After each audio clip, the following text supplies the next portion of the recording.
할렐루야. 귀하고 복된 주님의 날입니다. 예배 자리에 오신 여러분들 주님의 이름으로 환영합니다. 우리 앞뒤 좌우로 같이 인사할까요? 잘 오셨습니다. 잘 오셨습니다. 날이 훨씬 포근해져서 옷차림이 봄이신 것 같아요. 정말 봄처럼 또 따스한 햇살로 주님께서 오늘 예배 가운데 우리를 만나주시고 또 성령님께서 이 자리에 좌정하셔서 임재하셔서 우리와 함께 그렇게 기뻐하시고 즐거워하실 것입니다. 그렇게 주님 앞에 감사함으로 즐거움으로 나아가는 귀한 예배의 자리 되기를 간절히 소원합니다. 이제 다 함께 우리의 마음을 모아서 영과 진리로 하나님께 예배드립니다.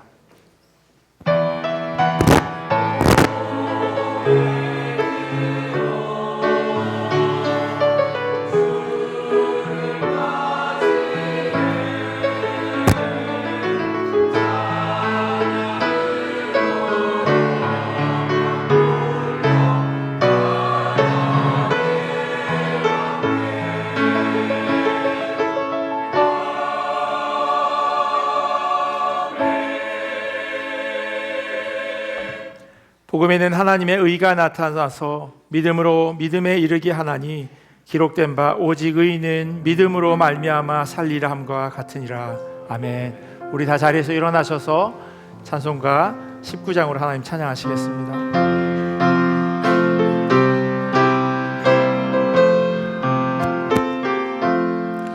찬송하는 소리 있어 사랑 기뻐하노라.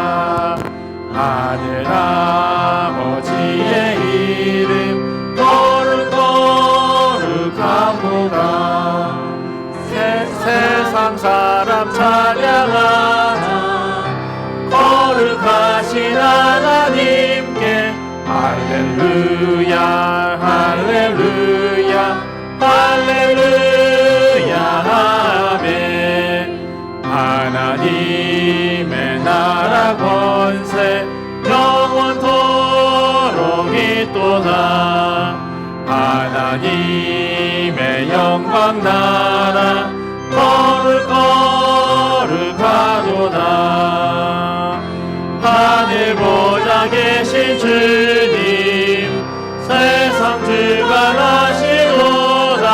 할렐루야 할렐루야 할렐루야 아멘. 하나님의 크신 섭리 그 뜻대로 되도다.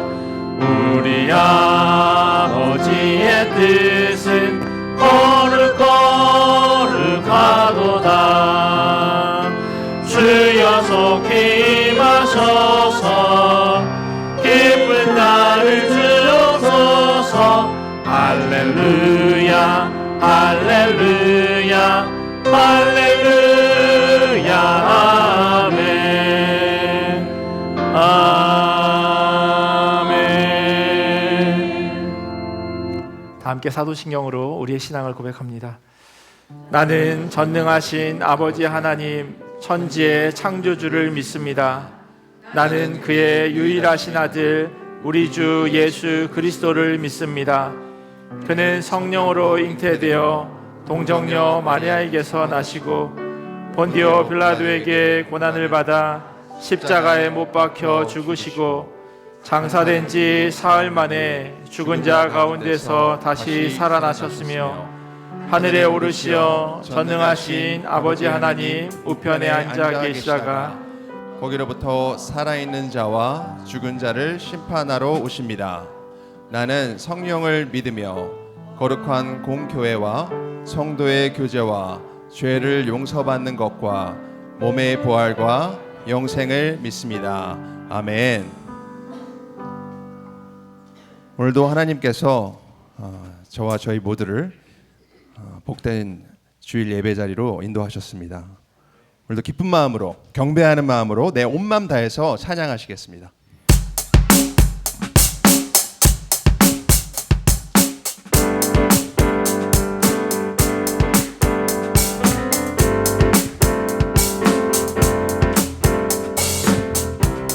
경배하며 온 마음 다해 찬양하시겠습니다. 경배하리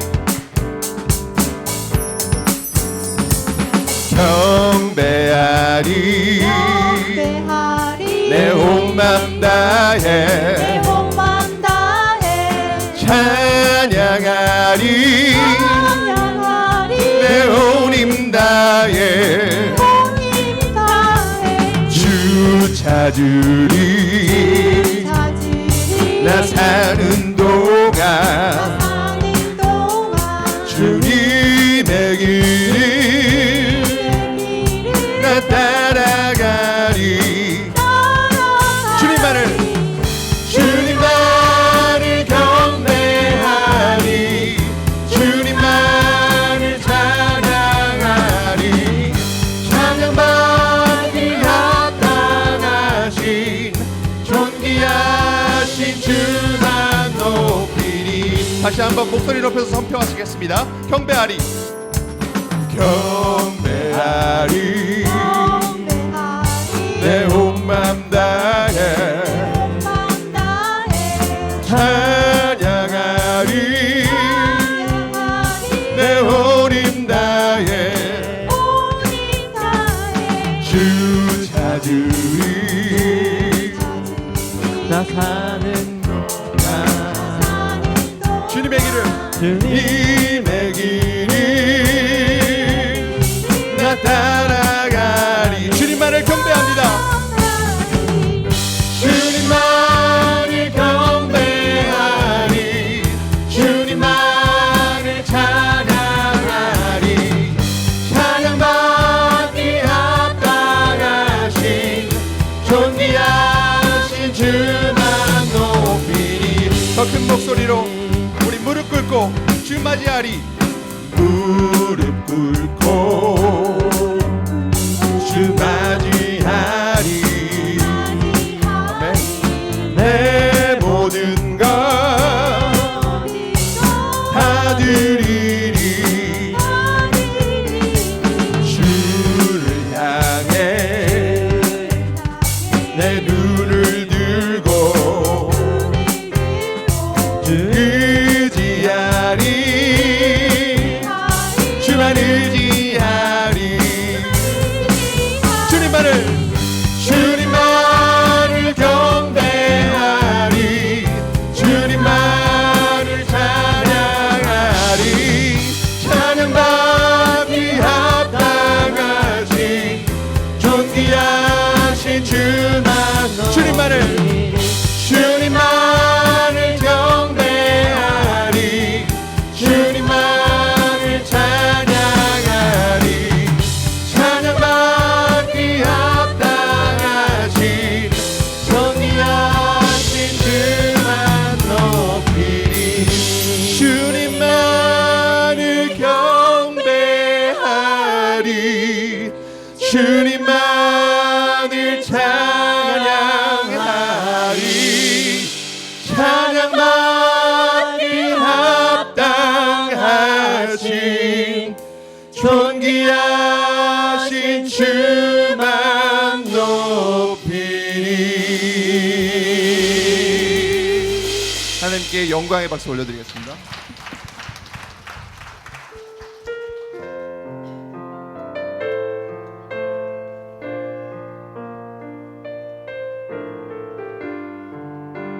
상한 마음들 기도하는 마음으로 찬양하시겠습니다.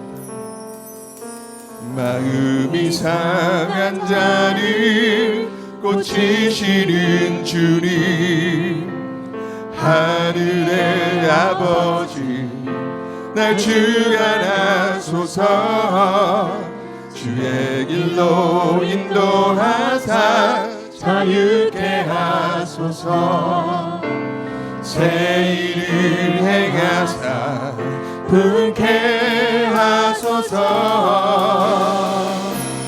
그의 줄이고 목이 마르니 성령의 기름 부으소서 그의 줄이고 목이 마르니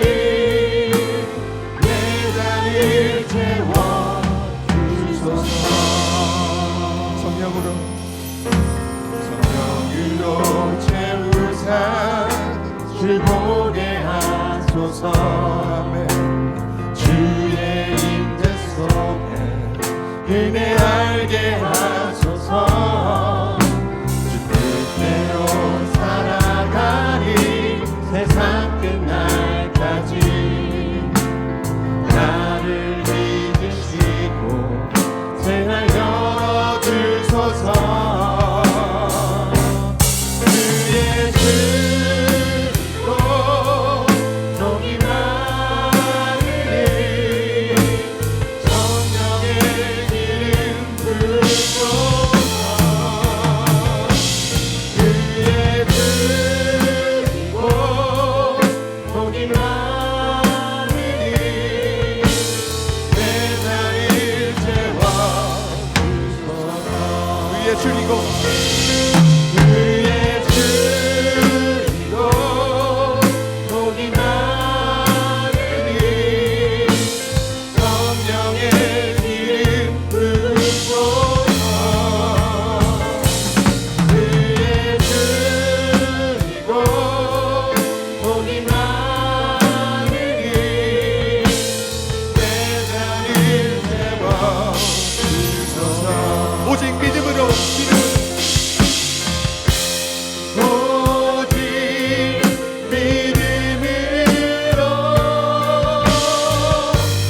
믿음으로 내가 살리라. 오직 믿음으로 내가 살리라. 세상 흔들리고 세상 흔들리고 사람들은 변하여도 나는 주를 섬기리. 아멘 아멘. 주님의 사랑이 영원히 변하지 않네. 나는 주를 신뢰해. 이름은 들리고 사람들 주를 떠나고 나는 주를 섬기리. 아멘. 주님의 나라는 영원히 쇠하지 않네. 나는 주를 신뢰해. 선포하시겠습니다. 오직 믿음으로 오직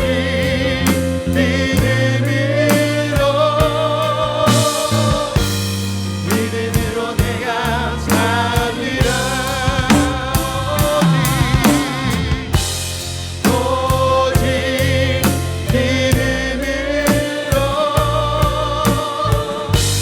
믿음으로 내가 살리라. 오직 믿음으로 오직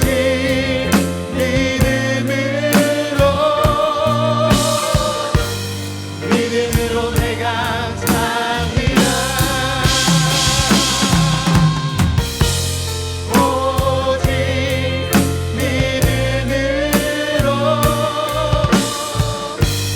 믿음으로 내가 살리라. 오직 의인은 오직 의인은 믿음으로 말미암아 살리라. 오직 의인은 믿음으로 말미암아 살리라. 한 번 더 고백하시겠습니다. 오직 의인은 오직 믿음으로 말미암아 살리라. 아멘. 오직 의인은 믿음으로 말미암아 살리라. 오직 믿음으로 오직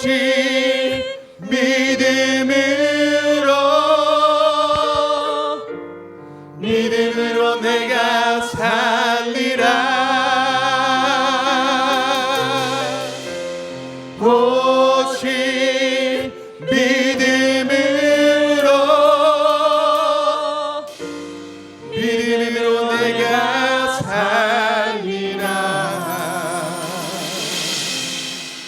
하나님 아버지, 이 시간 온 마음을 다해 주님을 예배하며 찬양합니다. 우리의 시선을 주님께 고정하고 주님만이 높임 받으시길 원합니다. 주님, 우리가 어떠한 상황 속에서도 뒤로 물러나지 않고 오직 믿음으로 살아가게 하소서. 세상이 흔들릴지라도 주님을 더욱 의지하며 나아가게 하시고 우리의 믿음을 굳건하게 붙들어 주시옵소서. 이 시간 드리는 찬양을 기쁘게 받아주시고 우리의 마음이 주님의 사랑과 은혜로 가득 차게 하시옵소서. 이 시간 다 같이 기도하며 나아가시겠습니다. 그의 주이고 목이 마르니 성령의 기름 부으소서. 그의 주이고 목이 마르니 세상을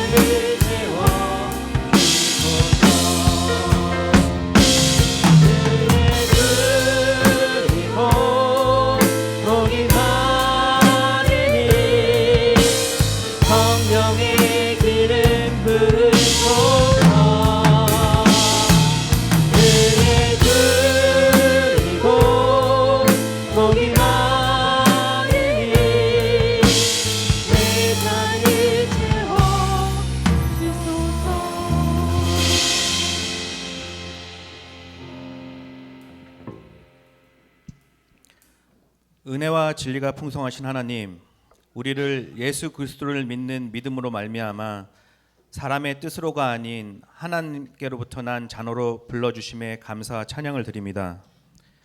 전적으로 타락하여 하나님을 볼 수조차 없는 우리들을 빛이신 하나님을 예배할 수 있는 이 자리로 이끌어 주심에 오늘도 가장 낮은 자가 되어 아버지께 나아갑니다. 하지만 세상을 살아가는 우리들은 주님을 나의 주인이시라고 고백하지만 여전히 눈에 보여지고 드러나는 것들에 대해 우리 생각의 선악의 기준이 우리 자신이 되어 얼마나 많은 것을 판단하고 죄를 정하는지 모르겠습니다. 죄에 끌려갈 수밖에 없는 우리의 육신이 연약함과 무지함을 이 시간 회개하며 돌이킵니다. 오늘 이 예배가 우리의 생각을 주님께 다 내려놓고 은혜와 진리가 풍성하신 주님께 가장 낮아지고 비천한 마음으로 주님께 여쭈어 나아갈 수 있는 은혜를 허락하여 주시옵소서.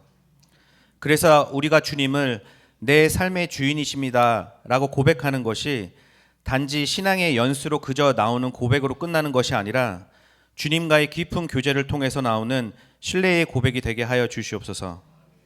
그래서 우리의 의지와 상관없이 펼쳐지는 어떠한 상황 속에서도 우리의 주인이신 주님을 붙들고 매일 말씀으로 씨름하며 주님과 함께 울고 웃는 우리가 되길 원합니다. 지난주 청소년부 유스코스타를 안전하게 잘 마치고 돌아오게 하신 주님께 감사를 드립니다. 이 수련회를 통해서 우리의 미래를 이끌어갈 청소년들이 주님 안에서 비전을 찾게 해주시고 복음이 무엇인지 알게 해주시며 그들이 선 땅이 어떠한 땅이며 주님을 믿는 자로서 어떠한 소명을 살아가야 할지를 이번 코스타를 통해 알게 하여 주셔서 감사합니다. 또한 보이지 않는 곳에서 기도로 봉사로 그리고 물질로 섬겨주신 우리 선생님들과 학부모님들 그리고 학생부를 이끄시는 정화준 목사에게도 큰 은혜와 기쁨이 있기를 기도합니다. 하나님, 이번 달에는 교회를 위해 헌신한 일꾼을 뽑는 선거가 있습니다. 선거의 주인이신 주님이 친히 일일이 간섭하시고 진행하여 주시옵소서. 특별히 기도하는 것은 이 선거를 통해 성도들 간의 생각과 의견이 다를 수 있는데 그 다름이 틀린 것이 아님에도 불구하고 마음의 상처로 되어지는 우리의 연약함을 아버지께 드립니다.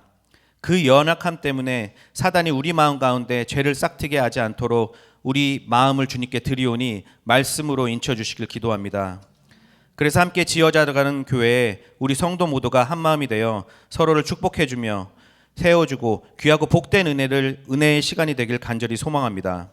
더불어 선출되어질 장로, 안수집사 그리고 권사들 역시 주님이 주신 거룩한 책임감과 사명감으로 함께 지어져가는 교회 되길 기도합니다.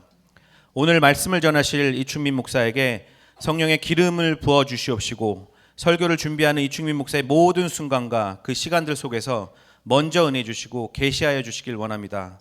새로 시작되는 사도신경 말씀을 통해 그 말씀이 살아서 우리에게 주어진 이 삶을 어떻게 적용하며 살아가야 하는지를 아는 시간이 되게 하여 주시옵소서. 오늘 이 예배를 주님께 올려드리며 살아계신 예수 그리스도의 이름으로 기도드렸습니다. 아멘.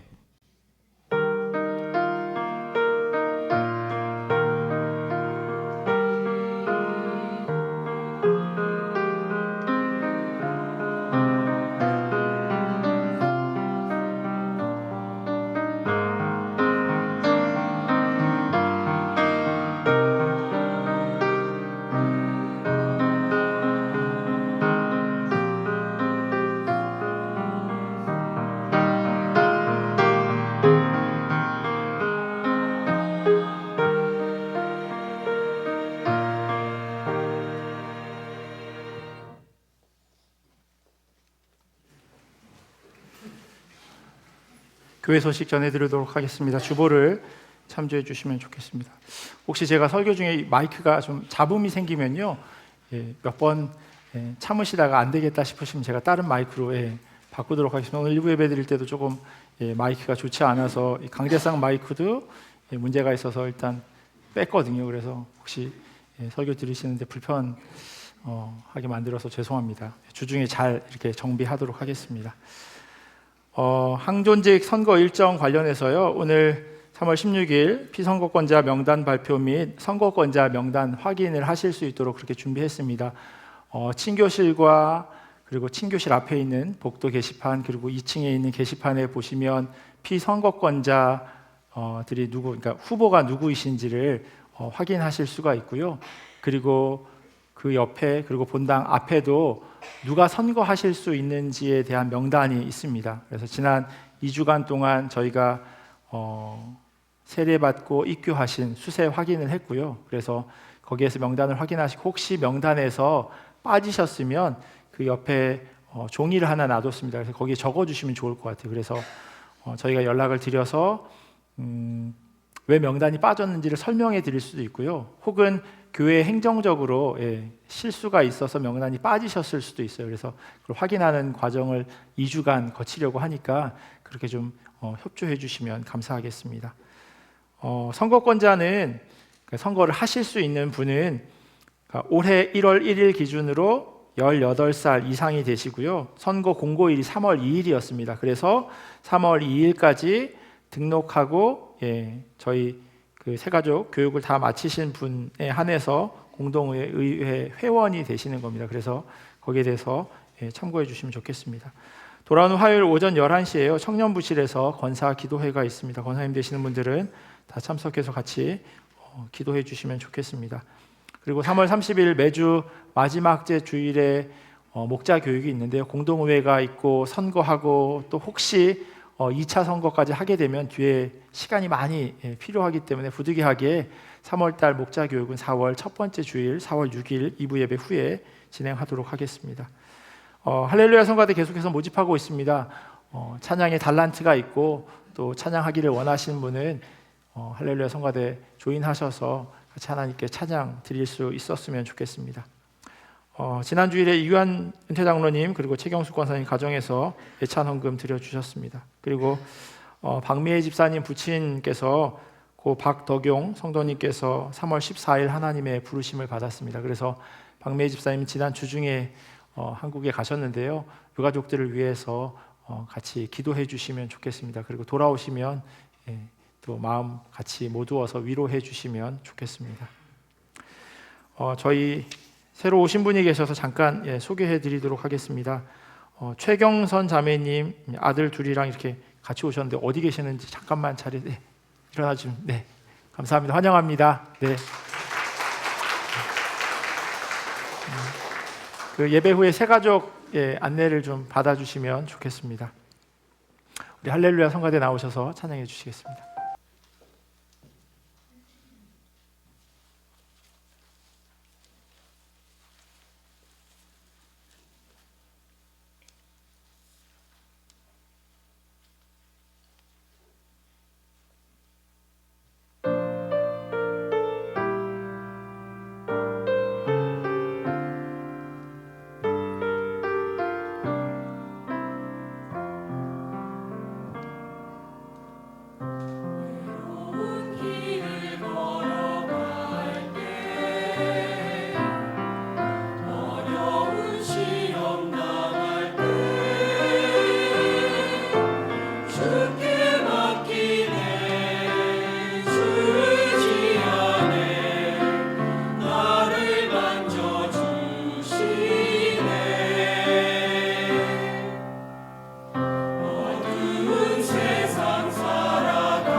귀한 찬양 감사합니다. 우리 하나님 주신 말씀 같이 보도록 하겠습니다. 오늘 우리에게 주신 하나님의 말씀은 히브리서 10장 38절 그리고 39절 말씀입니다. 우리 몸이 불편하지 않으시면 자리에서 일어나셔서 같이 하나님 말씀 보겠습니다. 오늘 우리에게 주신 하나님의 말씀은 히브리서 10장 38절 그리고 39절 말씀입니다. 우리 한 목소리로 같이 봉독하도록 하겠습니다. 나의 의인은 믿음으로 말미암아 살리라. 또한 뒤로 물러가면 내 마음이 그를 기뻐하지 아니하리라 하셨느니라. 우리는 뒤로 물러가 멸망할 자가 아니요 오직 영혼을 구원함에 이르는 믿음을 가진 자니라. 아멘. 하나님의 말씀입니다. 자리에 앉겠습니다. 토마스 아퀴나스가 쓴 그 사도행전 강해라고 하는 책의 서문에 보면요, 이런 말씀이 있습니다. 그리스도인에게 가장 먼저 필요한 것은 믿음입니다. 믿음이 없이는 아무도 신실한 그리스도인이라고 불리지 않습니다. 토마스 아퀴나스가 이렇게 말한 데에는요, 사도신경이 나는 믿습니다라고 하는 말로 시작되기 때문이기도 할 겁니다. 한글은 조금 그 느낌이 좀 다르게 살려져 있는데요. 사도신경의 원문인 라틴어 그리고 영어로도 보아도요, I believe라고 그렇게 시작합니다. 제가 나야가라 한인장로교에 와서 의아하게 생각했던 것 가운데 하나가 왜 주일 예배 때 사도신경, 즉 우리 신앙 고백을 하는 시간이 없을까라고 하는 것이었습니다. 제가 그렇게 오래 사역을 한 것은 아닌데요. 한 20년 조금 넘게 이 교회 저 교회에서 사역을 했었는데 주일 예배 순서에 사도신경이 없는 교회를 처음 봐서 더 이상하게 느껴졌을 수도 있습니다.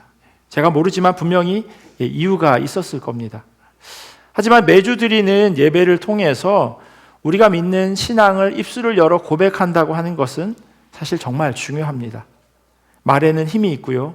그 안에는 우리의 마음이 담기니까요. 그래서 오자마자 사도신경을 예배 순서에 넣었습니다. 저희 교단에서는 벌써 몇 년 전부터 세번역 성경을 사용하고 있습니다. 세번역 사도신경을 사용하고 있어요. 근데 그게 낯설 것 같아서 지난 2년 동안은 예전 사도신경을 그렇게 사용했고, 그리고 올 1월부터 세번역 사도신경으로 같이 신앙 고백을 하고 있습니다.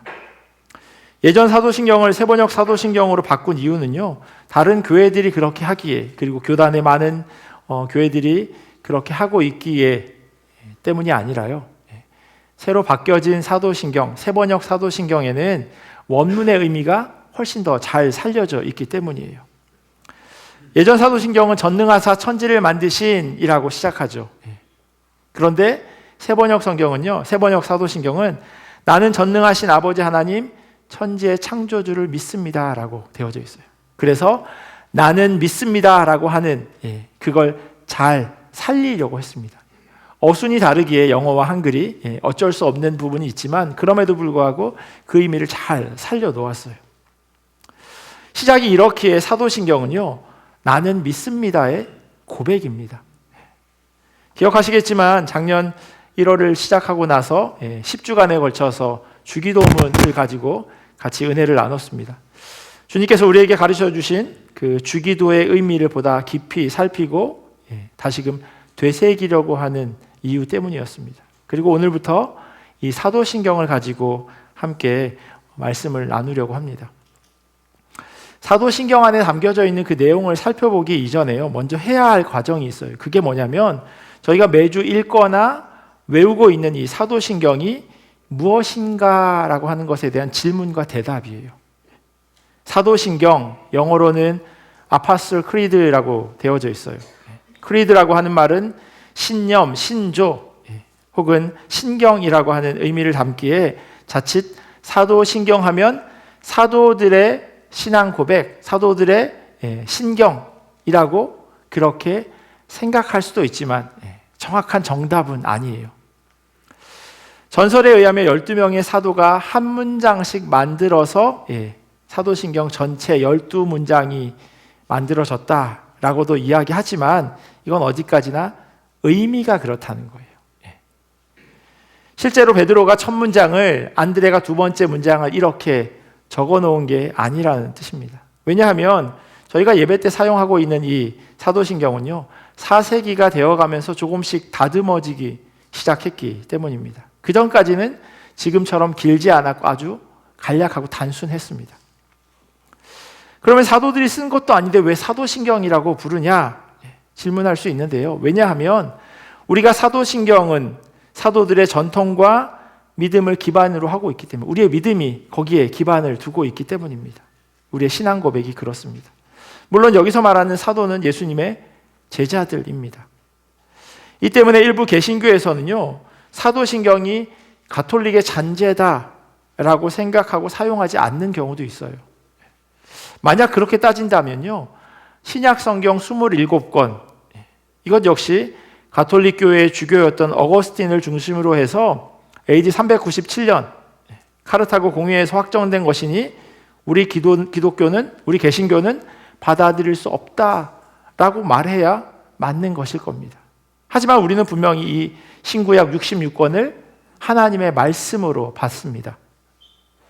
당연히 여호와의 증인이나 예수교 증거 장막 성전이라고 부르는 신천지에서는 예배 때 사용하지 않아요. 왜냐하면 그들은 나는 믿습니다라고 하는 이 고백에 동의하지 않기 때문입니다. 하지만 개혁주의 전통을 따르는 교회에서는요, 사도신경을 신앙 고백문으로 채택합니다. 한 가지 오해가 없어야 할 건요, 예배 순서에 사도신경이 없다고 해서 모두 이단이라고 단정할 수는 없습니다. 왜냐하면 예배를 모던하게 혹은 찬양 예배 이런 식으로 바꾸면서 사도신경을 빼고 드리는 그런 교회들도 많이 있으니까요. 그 다음 저희가 보아야 할 건요, 신경이 뭔지에 대한 질문입니다. 신경, 사도신경 할 때 그 신경, 영어로 크리드라고 되어져 있는데 신념 혹은 교리로도 해석될 수 있는 이 단어. 근데 사도신경은 원래는 라틴어로 처음 쓰여져 있었어요. 그리고 그 첫 문장이 크레도인 데움, 크레도가 크리드라고 하는 말과 똑같거든요. 나는 하나님을 믿습니다. I believe in God 이라고 하는 말로 시작되고 그렇게 전통적으로 번역되었습니다. 시작이 나는 믿습니다 이기에 이 안에 담긴 내용은 보지 않아도 내가 무엇을 믿는지에 대한 내용으로 채워져 있을 겁니다. 왜냐하면 처음 시작이 나는 믿습니다이니까요. 기독교 공동체가 처음부터 사도신경을 필요로 했던 건 아니었습니다. 아까 말씀드렸듯이 초기 신앙 고백문은 아주 간단했어요. 하지만 초대교회에서 당연하게 여겨지던 것들이 시간이 점차 지나가게 되면서 그 안에 많은 변화가 생기기 시작하고 이로 인해 명확하고 선명했던 것들이 조금씩 흐려지고 그 의미가 퇴색되어지기도 하였습니다. 마치 페인트 칠한 곳에요, 시간이 지나면서 색이 바래서 원래 그게 무슨 색깔이었는지 잘 모르는 것과 비슷해요. 흰색으로 칠해놨는데 시간이 지나면서 점점 더러워지면 이게 원래 무슨 색이었지? 라고 생각한다는 거예요. 누가 그러시더라고요. 이 본당 1월 두 번째 주에 이렇게 마루를 깔았는데 원래 어땠지? 기억이 안 난다 그러시더라고요. 사람은 그렇게 금방 적응해요. 하나님의 전지전능하심, 창조주 되심, 여기에 아무런 의심이 없었고요. 예수님과 성령님에 대해서도 확실했어요. 왜냐하면 증인과 증거들이 넘쳐났으니까요. 그런데 그 증인들이 하나씩 하나님의 부르심을 받고 증거도 서서히 소멸되어 가면서 다른 이야기들이 생겨나기 시작한 거예요. 지난주까지 새벽 기도했대요. 생명의 삶 말씀 묵상집을 따라서 요한복음을 살펴보았습니다. 예수님께서 부활하신 후 막달라 마리아를 비롯한 제자들을 찾아가셨어요. 제자들이 문을 걸어 잠그고 마치 자기들도 예수님처럼 십자가에 달려 죽으면 어떡하나라고 하는 걱정 가운데 있었는데 그 가운데 예수님께서 찾아와 주셨습니다. 쌍둥이라고 별명을 가지고 있는 그 도마에게도 8일이 지나서 만나 주셨고요. 제자들이 디베랴 호수, 그러니까 갈릴리 호수에서 물고기 잡을 때에도 그들을 찾아가시고 그들을 먹이시고 위로하셨습니다. 이들은 부활의 확실한 증인이었어요. 그때가 AD 30년경이라고 치면 2세기가 시작되어지면 거의 남아있는 사람이 없었습니다. 당시 평균 수명이 30, 40 요 정도였거든요. 여기 계신 분 대부분은 지금 평균 수명의 두세 배를 지금 살아가고 계시는 겁니다. 이 정도 시간이면 심지어 손자들, 손주들까지도 하나님의 부르심을 받을 만한 기간이었어요. 그렇게 증인들이 없어지면 확실했던 것들이 흐릿해지죠. 다른 이야기까지 섞여서 원형이 훼손되어질 수도 있습니다. 이것은 초대교회의 아주 큰 숙제였어요. 그래서 초대교회 예배의식, 특별히 세례식 때요, 이것을 확인할 필요가 있었던 겁니다. 바로 보고 바로 믿고 있는지, 혹 다른 신앙을 가지고 있지는 않은지 점검해서 알려줘야 할 이유가 생긴 겁니다. 알리스토 맥그라스의 사도신경이라고 하는 책에 보면요, 이런 설명이 있어요. 시간이 지나면서 그리스도인들이 믿는 신앙의 내용을 더 구체적으로 설명할 필요가 생겨났다. 곧 예수님은 주님이다 라는 선포에 담긴 온전한 함의가 제시되어야 했던 것이다. 과연 그리스도인들은 하나님에 관해 무엇을 믿는가? 예수님에 관해서는, 그리고 성령님에 관해서는 어떠한가? 4세기가 되었을 때 지금과 같은 형태의 사도신경이 어느 정도 자리 잡게 되었다. 이 신조의 여러 판본 사이의 차이는 사소한 것이었으며 7세기에는 마침내 이런 차이들까지도 제거되었다. 비록 사도들이 실제로 그 내용을 작성한 것은 아니지만 이 사도신경은 복음에 관한 사도들의 가르침을 탁월하게 요약한 것이다 라고 설명합니다. 김기성 목사님은요, 오래된 세길이라고 하는 책을 통해서 왜 당시에 사도신경이 필요했는지를 이렇게 이야기합니다. 일종의 인문 의례인 세례식 때 참가자들은 과거와 결별하고 새로운 세계를 향해 길 떠나기를 결단한 표로 자기들의 믿음을 공적으로 고백해야 했고, 나는 무엇을 믿습니다. 아멘이라고 하는 식으로 그 고백의 내용을 교회는 나는 전능하사 천지를 만드신 하나님 아버지를 믿습니다 해서 나는 영생을 믿습니다에 이르기까지 12항목으로 정리했던 것이다 라고 설명합니다. 여기서 이야기하는 12는요, 전체를 이야기해요. 구약의 12지파, 그리고 신약의 12사도, 그리고 사도신경, 거기에 12문장을 통해서 우리 모두의 신앙 고백이 담겨져 있다라고 설명하는 겁니다. 그런데 이 사도신경을 회중 앞에서 고백해야 한다는 것이 말처럼 쉬운 게 아니었어요. 저희가 한 2개월 넘게 세번역 사도신경으로 예배할 때 함께 고백하는데 이제는 어느 정도 눈 감고도 외우실 수 있게 되셨을 겁니다. 그 중에는 중간중간 달라진 부분이 틀리긴 하지만 다시금 제자리로 돌아옵니다. 이걸 고백하는 게 왜 어렵나? 요 정도도 못 외우나? 그렇게 생각하실 수 있는데요. 단순히 암송하는 것에 문제가 있는 건 아니에요. 그냥 단순히 암송하고 외우는 것을 넘어서는 문제가 있었던 거예요. 2년 전 사도신경이 없던 주일 예배 순서에 사도신경이 들어오게 되었을 때 여러분의 삶에 어떤 변화가 있으셨나요? 직장을 잃었다거나 감옥에 갔다거나 주변 사람들과 잘 친하게 지냈던 사람과의 관계가 끊어지는 이런 경험들이요. 도대체 무슨 뚱딴지 같은 소린가? 오늘날 우리에게 주일 예배 그냥 순서 하나 더 들어간 것 정도인 이 신앙 고백이라고 하는 것, 그게 초대교회 성도들에게는 그렇게 단순한 문제가 아니었던 겁니다.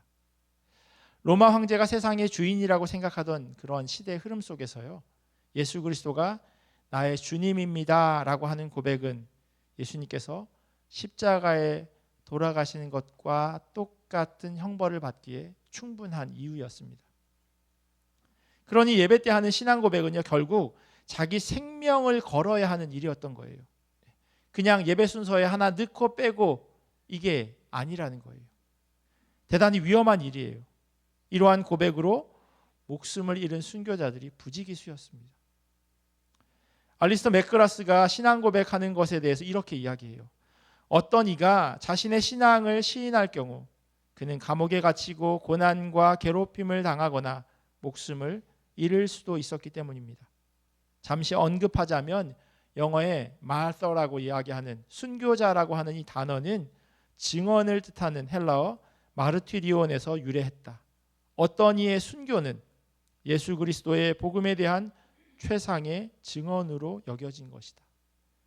어떤 사람이 그리스도 복음 때문에 죽게 되어졌다라고 하는 것, 그것은요 자기가 한 증언을 통해서 자기의 믿음을 고백했다라고 하는 거예요. 그래서 순교자가 되는 겁니다. 그러니까 신앙 고백은 단순히 어떤 내용을 암송할 줄 안다, 외웠다라고 하는 것을 넘어서서 목숨을 거는 일이었던 겁니다. 그게 바로 초대교회의 성도들의 신앙 고백에 담긴 의미였어요. 이러한 신앙 고백의 내용이 조금씩 그 모양을 갖추어 가기 시작합니다. 지금 이 하나님 말씀을 저희가 아주 쉽게 접하죠. 그리고 소유합니다. 굳이 두꺼운 책으로가 아니어도 셀폰만 열면 다양한 번역본을 저희가 접할 수 있어요. 하지만 인쇄술이 발달하기 전에는 꿈도 못 꿀 일이었습니다. 한 교회가 성경 한 권, 저희도 저 뒤에 성경 한 권이 놓여져 있는데 성경 한 권을 가진다고 하는 게 말처럼 쉬운 일이 아니었어요. 일단 값이 너무 비쌌습니다. 그리고 그 무게도 상당했어요. 그 비싼 성경을 살 수 없으니 다른 사람이 가서 그걸 다 사본으로 필사해서 그 교회에 보관하기도 했는데요. 그 무게가 수십 킬로에 달했다는 거예요. 왜냐하면 종이가 지금처럼 이렇게 얇은 이런 종이가 아니었으니까요. 한 책을 보니까 성경 한 권의 무게가 34kg 정도였다고 합니다. 성경 한 권이 거의 40파운드 쌀 2포대 정도 된다는 얘기죠. 차가 있는 요즘에도 성경이 이렇게 무거우면 주일날 꼭 성경 가지고 오십시오 이렇게 이야기하기가 쉽지 않을 텐데 그 옛날이야 말할 것도 없겠죠. 이러다 보니까 이 성경의 내용을 축약하고 논쟁되어지는 그러한 부분들을 제거하고 이 신앙 고백에 담을 수밖에 없었던 거예요. 그러다 보니 그게 조금씩 길어지게 된 겁니다. 전통적으로 사도신경이 가지는 목적이 이러한데요. 오늘날 우리는 사도신경을 어떻게 이해하고 있습니까? 단순히 예배 시간에 한 꼭지처럼 혹은 무슨 주문처럼 외우진 않으시나요?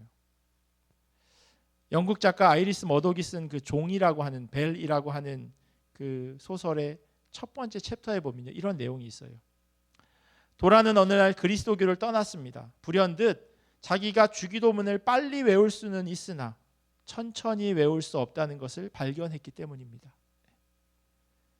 한꺼번에 모여서 빨리 주기도문을 외울 수 있다는 거예요. 그런데 집에 와서 조용히 천천히 외워보려고 하니 안 된다는 거예요. 그게 어떤 의미인가요? 그냥 군중에 휩쓸려서 따라간다고 하는 그런 의미죠. 그래서 그리스도교를 떠났다는 겁니다. 재직 세미나 때 말씀드렸지만 제가 예배를 인도하면서 사도신경 하시겠습니다 라고 말하지 않고 사도신경으로 우리의 신앙을 고백합니다 라고 말하는 데는 바로 이런 이유 때문입니다. 단순히 줄줄줄 암송해서 누가 틀리지 않고 빨리 외우나 시합하는 것이 아니라 우리의 신앙 고백을 문장 하나하나에 담는 시간인 겁니다. 여러 사람이 같이 빨리 외울 수는 있는데 한 문장씩 그 내용을 곱씹지 못한다면 그것을 어떻게 우리의 올바른 신앙 고백이라고 이야기할 수 있겠습니까? 사도신경의 첫 문장은요, 화면에 보시는 것처럼 나는 믿습니다로 시작합니다. 오늘 저희가 함께 읽은 이 히브리서 10장의 말씀은 초대교회 성도들의 흔들리는 믿음을 다시 한번 붙잡아 맬 수 있는 그러한 본문이기도 합니다. 예수님께서 분명히 곧 오신다고 하는 이야기를 직접 들은 성도들이 하나 둘씩 주님의 부르심을 받게 되고 그 증언을 들었던 사람들마저 사라져가면서 초대교회 성도들 안에 믿음이 흔들리기 시작한 겁니다. 당연한 상황이죠.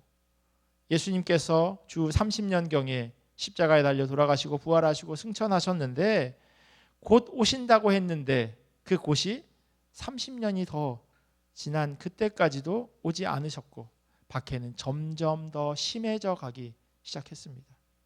특별히 이 히브리서가 쓰여졌던 때는요, 로마의 5번째 황제인 네로가 집권할 때였습니다. 네로 황제 때 사도 바울도 사도 베드로도 순교했다고 전해집니다.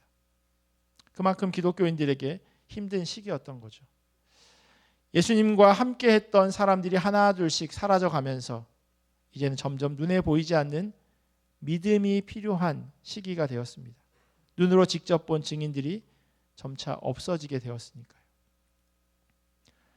예수님의 말씀대로 살아가는 사람들에게 어려움이 닥치게 되면 자신들이 믿고 있는 예수님에 대한 그런 믿음이 사라져 가게 될 때면 이 히브리서 기자는 이 편지를 읽어라 이야기하고 있는 겁니다. 특별히 핍박으로 인해서 다시 구약의 율법으로 다시 유대교로 돌아가려고 하는 그들을 향해서 그리스도를 통해서 그 율법을 다시금 확인시켜주고 설명해주고 있는 그러한 책이 바로 이 히브리서예요. 세상을 살아가다 보면 이런 질문을 하게 됩니다. 저 사람은 참 악한데 어떻게 저렇게 잘 사나?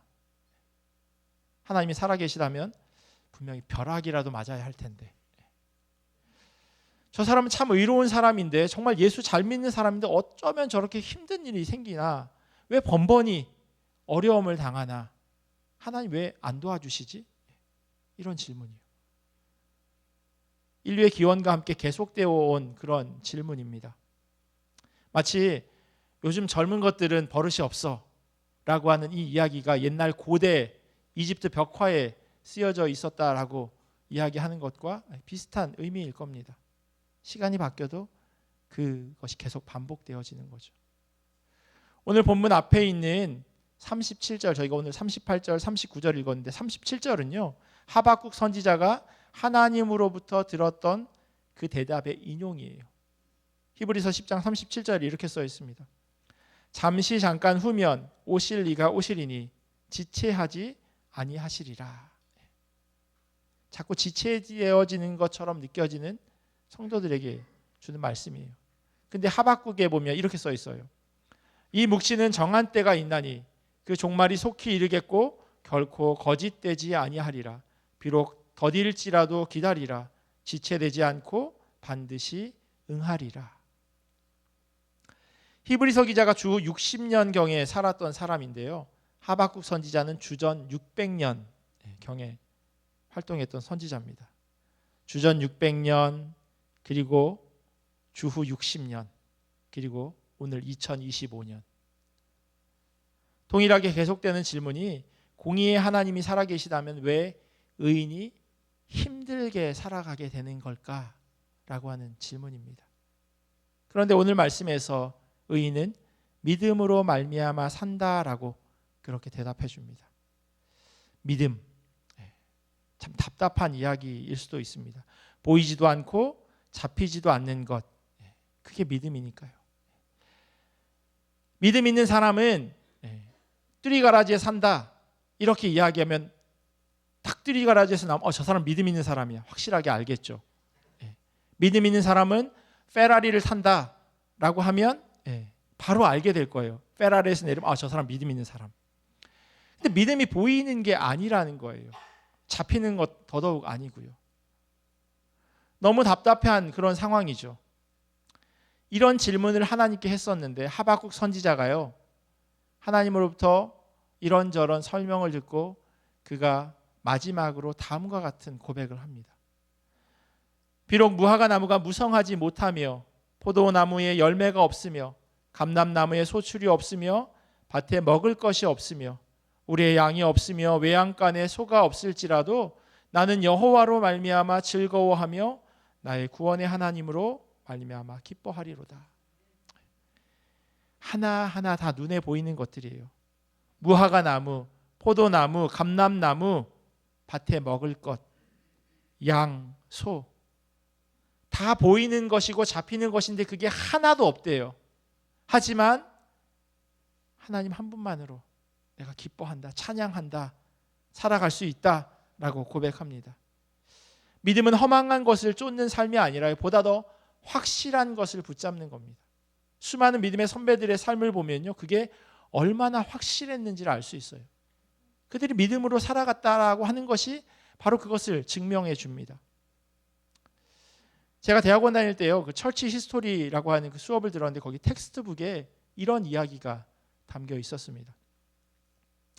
로마 황제 네로 시대에 가장 용감하고 신체가 튼튼한 40명의 사람이 있었대요.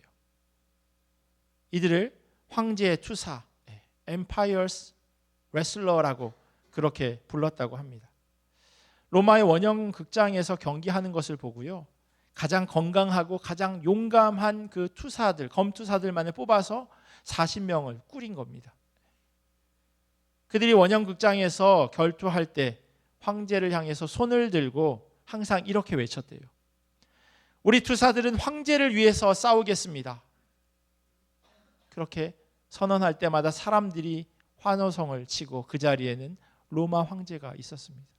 로마 역사상 가장 탁월한 전사들이었다고 이야기합니다. 로마에서 가장 그 위대한 이 정예 부대를 필요로 한다는 소식을 황제가 들었어요. 변방에서 전쟁이 일어나는데 급하게 필요하다는 그 이야기를 듣고 그들을 아주 멀리 떨어져 있는 갈리아라고 하는 곳으로 파견을 보냈습니다. 그런데 얼마 후 그 군인들이 예수 그리스도를 주님으로 영접했다고 하는 소문이 돌기 시작한 겁니다. 얼마 지나지 않아 로마 황제에게도 이 소문이 들리게 되었죠. 친위 대장인 베스파샨이라고 하는 사람에게 그들을 찾아내라고 하는 명령을 내렸습니다. 갈리아로 간 베스파샨은요, 황실의 모든 군대를 동원시켜 놓고 이렇게 이야기합니다. 너희들 중에서 예수를 믿는 사람은 앞으로 나와라. 군인들을 쫙 정렬해 놓고 이렇게 외쳤는데 정말로 그 40명의 정예 부대가 앞으로 나오게 된 겁니다. 전혀 예상 밖이어서 백부장이 깜짝 놀랐습니다. 그래서 그가 40명의 투사들을 설득하고 회유하고 신앙을 포기하도록 협박까지 하게 됩니다. 해가 질 때까지 기다릴 테니까 다시 생각해 보라고 타일렀지만 그들은 초지일관 변하지 않았습니다. 마지막으로 백부장이요, 그들을 추운 겨울에 얼어붙은 호수를 깨고 40명을 그 안에 다 집어넣었습니다. 그리고 나서 물속에서 몸이 점점 얼어가고 있는 그들을 향해 신앙을 포기하라고 이야기합니다. 그런데 그들이 그 안에서 노래를 부르기 시작합니다. 오 그리스도시여, 우리 40명의 용사들은 당신을 위해 싸웁니다. 주님이 주시는 승리의 면류관을 받기 위하여 용감히 싸웁니다 라고 그렇게 외치기 시작한 겁니다.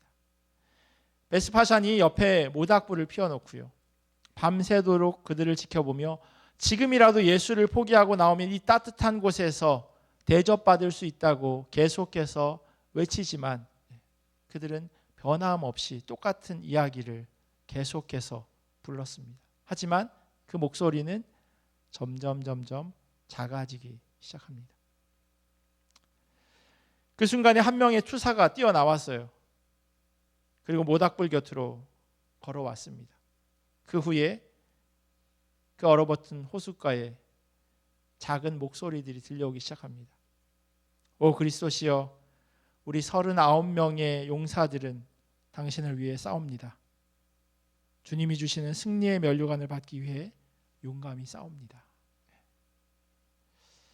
그런데 로마 군대 이 백부장이었던 베스파샨이요, 그 검투사가, 그 배신자가 불가로 기어오는 것을 보고 있을 때 하늘에서 환한 빛을 보게 되는데 그 빛이 호숫가를 비추는데 이 베스파샨의 눈에 면류관을 가진 천사가 면류관 하나를 챙겨서 하늘로 올라가는 것을 보게 돼요. 그 순간 이 백부장 베스파샨이 로마 장교의 헬멧과 군복을 벗어 던지고 얼음 속으로 달려가서 함께 찬양하기 시작합니다. 오 그리스도시여, 우리 40명의 용사들은 당신을 위해 싸웁니다. 주님이 주시는 승리의 면류관을 받기 위해서. 이렇게 노래하면서 그 40명의 사람들이 세상을 떠났다고 합니다. 믿음이 뭐라고 생각하시나요? 눈에 보이는 것을 쫓아가는 것이 믿음이 아닙니다. 세상 사는 것이 호락호락하지 않듯 그리스도인으로 살아가는 건 역시 그렇게 만만하지 않습니다. 지금까지 쉽게 생각하셨다면 마음을 다시 다잡으셔야 할 겁니다. 나는 믿습니다라고 하는 이 고백은요, 우리 삶에 분명한 영향을 끼치게 되어 있으니까요. 신앙 고백은 내 삶을 다시금 돌아보고 내가 서 있는 자리를 확인하고 나를 구원해 주신 그 주님께 다시금 감사하는 시간입니다. 앞으로 주일에 듣게 되는 이 사도신경 시리즈를 통해서 우리 신앙이 점점 더 깊어지고 든든히 서가게 되기를 예수 그리스도의 이름으로 간절히 축원합니다. 기도하겠습니다. 참 좋으신 하나님 감사합니다. 수많은 믿음의 선배들이 주님을 의지하고 주님을 바라보며 순교자가 되기까지 자기 믿음을 포기하지 않았습니다. 주님, 오늘을 살아가는 우리 모두에게 동일한 믿음을 허락하여 주시옵소서. 주님 바라보게 하시고 주님 의지하게 하시고 주님 한 분만 온전히 붙잡는 자 되게 하셔서 나는 믿습니다라고 하는 이 믿음의 고백이 우리 입술에서 떠나가지 않도록 주여 인도하여 주시옵소서. 감사하며 사랑이 많으신 예수님의 이름으로 기도합니다. 아멘. 우리 주신 말씀 기억하면서 찬송가 357장 찬양하시겠습니다.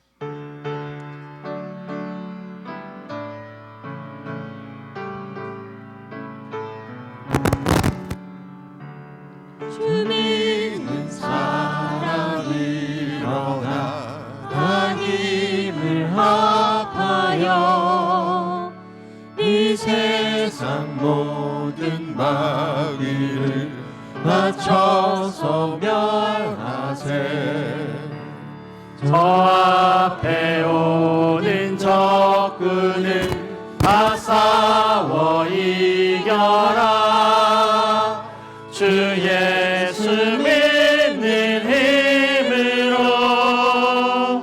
온 세상이 이기네.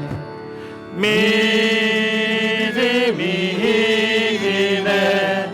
믿음이 이기네. 주 예수를 믿음이 온 세상이 이기네. 온 인류 마귀 괴율로 큰 죄에 빠지니 진리로 띠를 띠고서 늘 기도 드리세. 참 믿고 의지하면서 겁없이 나갈 때 주 예수 믿는 힘으로 온 세상이 이기네. 믿음이 이기네. 믿음이 이기네. 주 예수를 믿음이 온 세상이 우리 다 같이 일어나셔서 봉헌하시겠습니다. 끝까지 이긴 자에게 흰 옷을 입히고 또 영생 복을 주시니 참 기쁜 일세. 이 어두운 세상 지나서 저 천성 가도록 주 예수 믿는 힘으로 온 세상이 이기네. 믿음이 이기네. 믿음이 이기네. 주 예수를 믿음이 온 세상이 이기네. 주님 주의 은혜에 감사드립니다. 말씀의 빛을 따라 사는 우리 가정 되게 인도하여 주옵소서. 가족 모두 캐나다에서의 삶을 잘 적응하고 살아낼 수 있게 은혜 주심에 감사드립니다. 늘 범사에 감사합니다. 아들 생일 감사원금을 아들의 생명을 주신 주님 손에 올려드립니다. 범사에 감사합니다. 범사의 주님께 감사드립니다. 성령 하나님께서 지켜주신 지난 한 주 하나님 아버지 범사에 감사를 드립니다. 드림관이 건립되어 지역사회와 함께 지어져가는 교회 되게 기도하겠습니다. 하나님 감사합니다. 언제나 우리에게 공급되어지는 이 모든 것들이 하나님께서 허락하여 주심에 감사합니다. 또한 그 마음을 담아 주님 앞에 올려드립니다. 우리의 연약한 믿음과 부족한 성도로서의 삶의 모습, 그러나 그럼에도 불구하고 사랑하여 주시고 우리를 자녀 삼아 주시고 사랑하는 딸이다, 사랑하는 아들이다 말씀하여 주심에 항상 감사하며 주님 앞에 나아가오니 하나님 우리의 삶을 온전히 받아주시옵소서. 어려운 형편으로 연약한 믿음으로 드리지 못한 손길들이 있다면 그들의 삶 가운데도 주님 일하여 주시옵소서. 주님께서 역사하여 주심을 경험하게 하시고 그리하여 주님의 몸된 교회 성도들 한 사람 한 사람 이들의 가정과 삶의 자리와 또한 일터 가운데 주님의 채우심과 공급하여 주심이 날마다 충만하게 역사하여 주시옵소서. 지금은 우리 주 예수 그리스도의 크신 은혜와 하나님 아버지의 사랑하심과 성령님의 교통하심이 믿음으로 살아가기를 결단하는 주님의 자녀들 머리 위에 그리고 이들의 가정과 삶의 자리와 주님의 몸된 교회 위에 지금부터 영원토록 함께 하시기를 간절히 축원하옵나이다.